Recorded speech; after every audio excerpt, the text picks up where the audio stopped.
MCD चुनाव में तेरी जीत हानिकारक है, गेस्ट टीचर के लिए तू तो हानिकारक है। दोस्तों स्वागत है आप सभी का एक नई रियल फैक्ट वीडियो में। मैं हूं आपका जाना पहचाना दोस्त आशीष। आज की वीडियो काफ़ी इम्पोर्टेंट। आखिर कौन सी पार्टी गेस्ट टीचर के सपोर्ट में है, आखिर कौन सी पार्टी गेस्ट टीचर्स के विरोध में है, ये जानना बेहद ज़रूरी है कि कौन सी वो पार्टी है जो गेस्ट टीचर्स का काम कर सकती है और कौन सी पार्टी सिर्फ खोखले वादे कर रही है। किस पार्टी में वो दम है जो गेस्ट टीचर्स की पॉलिसी बना सकती है, गेस्ट टीचर को रेगुलर परमानेंट कर सकती है और सैलरी बढ़ाने का दावा जो काम है वो कौन कर सकती है। और सबसे बड़ा सवाल, बात अगर आए एमसीडी चुनाव की, तो कौन सी पार्टी को वोट देना चाहिए गेस्ट टीचर्स को और उनकी फैमिली को। मतलब इम्पोर्टेंट सबसे मेन बात है कि कंफ्यूजन भी है कि आखिर हम वोट किससे दें। हालांकि वोट डालना सबका अपना ओपिनियन होता है और वोट किससे दे रहे हैं ये किसी को बताना भी नहीं चाहिए, लेकिन एक ओपिनियन होना ज़रूरी है कि आखिर हमें किससे देना चाहिए एज ए गेस्ट टीचर्स के पॉइंट ऑफ व्यू से। सबसे पहले हम सीरियल वाइज चलते हैं तो गेस्ट टीचर्स जब नए नए लगे थे तो तब दिल्ली में सरकार थी शीला दीक्षित की, यानी कि कांग्रेस की सरकार थी। तो कांग्रेस की सरकार में गेस्ट टीचर्स की जो स्थिति है, हालत वो क्या है, स्कूलों में टीचर्स नहीं थे, बड़ी हालत ख़राब थी। अब टीचर नहीं है तो सरकार नई भर्ती नहीं निकाल रही थी। उस टाइम बहुत कम भर्तियां निकलती थी, तो अपना काम चलाने के लिए और एक तरह से पब्लिक का मुंह बंद करने के लिए गेस्ट टीचर्स को लगाया गया। और उस समय लगभग 500-550 रुपये पर डे के हिसाब से सैलरी मिलती थी। और शीला दीक्षित यानी कि कांग्रेस की सरकार में भी गेस्ट टीचर ने लगभग 2-3 साल काम किया, कुछ नहीं हुआ। लेकिन स्टार्टिंग शीला दीक्षित यानी कि कांग्रेस की सरकार ने करी थी। स्टार्टिंग के 2 साल थे, तो हम कह सकते हैं कि 2 साल में भी तो स्टार्ट था, तो शायद क्या कुछ काम कर पाती। इसी दौरान गेस्ट टीचर्स के लिए एक बड़ा सा वादा और एक जो सुनहरे सपने हैं वो लेकर आती है एक नई पार्टी, और जिसने कि जन्म लिया दिल्ली में आम आदमी पार्टी, जिसके कि संयोजक अरविंद केजरीवाल जी थे। और केजरीवाल जी का एक वादा था कि जितने भी गेस्ट टीचर हैं सबको परमानेंट किया जाएगा अगर चुनाव में हम सत्ता में आते हैं। और भी बहुत सारे वादे थे। खैर वो दिन आया और चुनाव जीत गई आम आदमी पार्टी।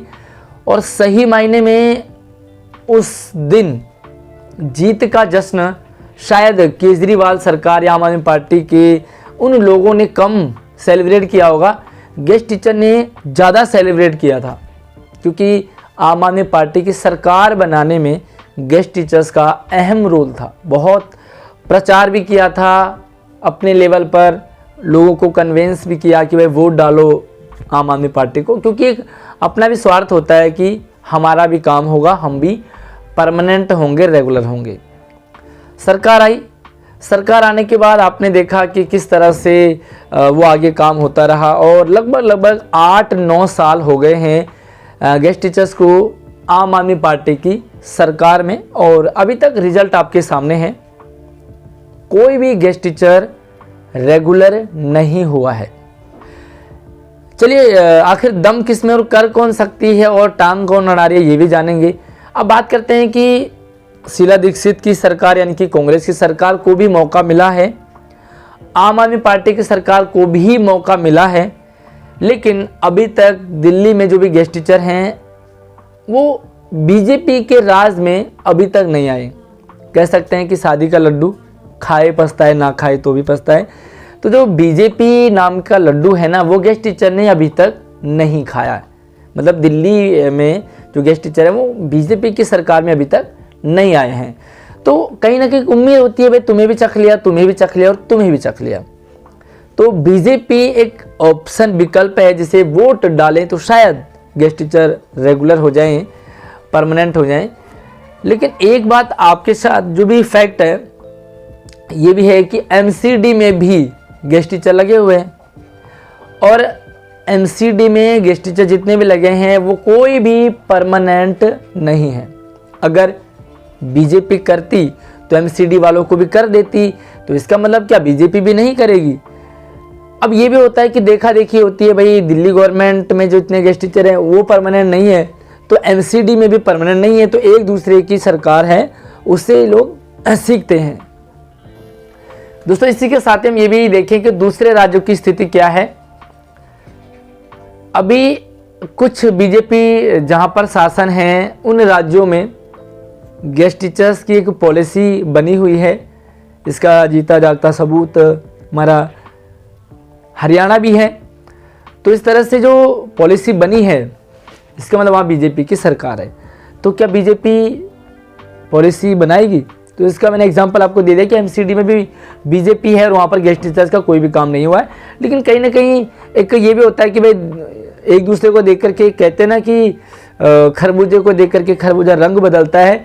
तो फिलहाल एक खरबूजे ने नहीं किया तो दूसरा खरबूजा भी कहता कि मेरा काम भी चल रहा है तो मैं भी क्यों करूं। लेकिन गेस्ट टीचर्स ये सोचने शायद कर दें। एक और बड़ी बात है कि अगर दिल्ली में एमसीडी के चुनाव आम आदमी पार्टी जीतती है तो आम आदमी पार्टी को ये लगेगा कि भाई हमने कुछ भी काम नहीं किया, गेस्ट टीचर्स की ना ही सैलरी बढ़ाई, ना ही परमानेंट करने का कोई भी प्रस्ताव रखा, फिर भी हम एमसीडी में चुनाव जीत गए। इसका मतलब बिना कुछ किए भी हम चुनाव जीत सकते हैं। तो एक ईगो जो आता है वो ह्यूमन नेचर है कि आम आदमी पार्टी की सरकार में ईगो आ सकता है। इसका मतलब ईगो आ गया तो अब तो कर लो जो मर्जी करना है, इसका मतलब कुछ नहीं होगा।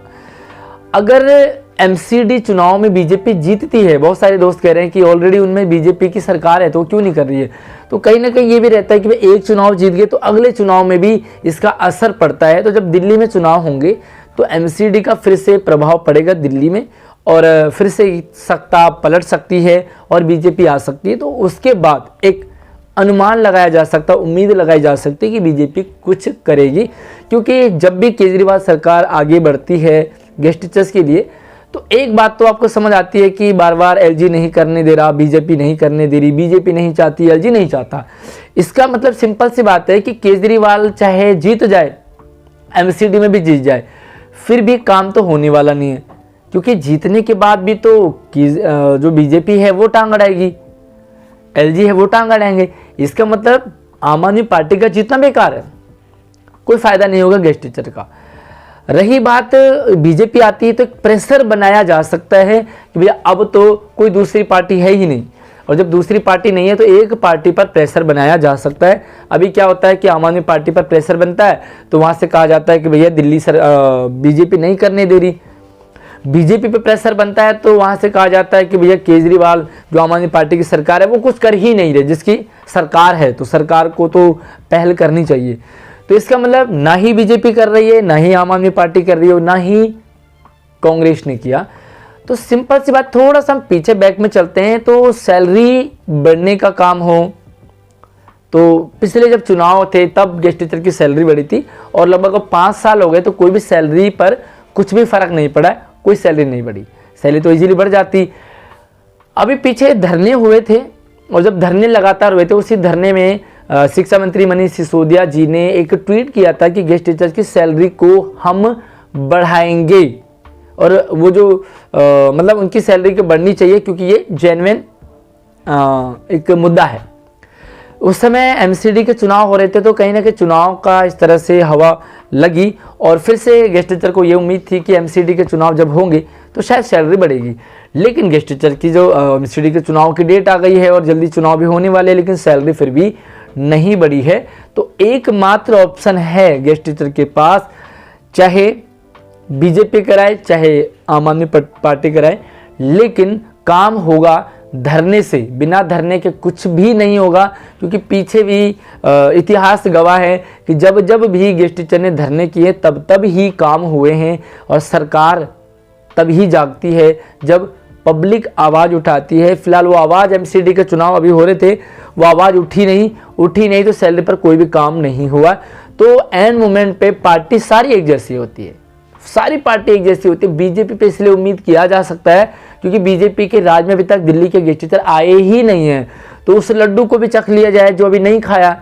जो खा लिया उसका तो स्वाद पता लग गया ना आपको कि भाई वो लड्डू जो है ना वो कड़वा था, वो खट्टा था, वो बेकार था। लेकिन जो लड्डू नहीं खाया है उसे भी चखने में क्या जा रहा है, क्या पता वो लड्डू मीठा निकले तो काम बन जाएगा। लेकिन एक एंड मोमेंट आपका जो रिजल्ट निकल के आया था, कंक्लूजन वो यही है कि गेस्ट टीचर्स का काम सिवाय धरने के नहीं होने वाला है। धरना भी छोटा मोटा नहीं, तगड़ा धरना होना चाहिए जो कि एक बड़े लेवल का होगा, जिसमें कि सरकार हिलेगी। और जब सरकार हिलती है तो कुछ सैलरी तो एटलीस्ट बढ़ेगी।